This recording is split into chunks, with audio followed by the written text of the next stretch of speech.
Ésaïe, chapitre 6.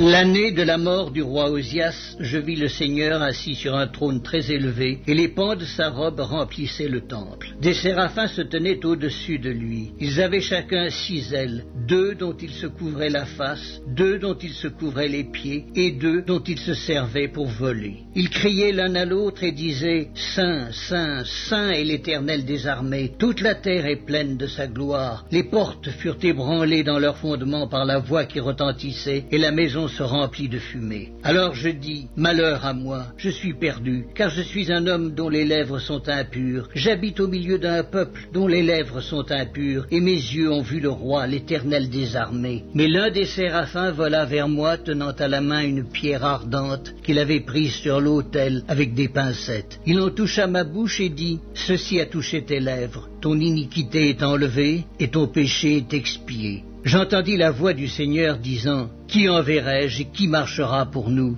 Je répondis, « Me voici, envoie-moi. » Il dit alors, « Va, et dis à ce peuple, vous entendrez et vous ne comprendrez point. Vous verrez et vous ne saisirez point. Rends insensible le cœur de ce peuple, endurcis ses oreilles et bouche-lui les yeux, pour qu'il ne voie point de ses yeux, n'entende point de ses oreilles, ne comprenne point de son cœur, ne se convertisse point et ne soit point guéri. Je dis, jusque à quand, Seigneur? Et il répondit, jusqu'à ce que les villes soient dévastées et privées d'habitants, jusqu'à ce qu'il n'y ait personne dans les maisons et que le pays soit ravagé par la solitude, jusqu'à ce que l'Éternel ait éloigné les hommes et que le pays devienne un immense désert. Et s'il y reste encore 1/10 des habitants, ils seront à leur tour anéantis. Mais comme le térébinthe et le chêne conservent leur tronc quand ils sont abattus, une sainte postérité renaîtra de ce peuple.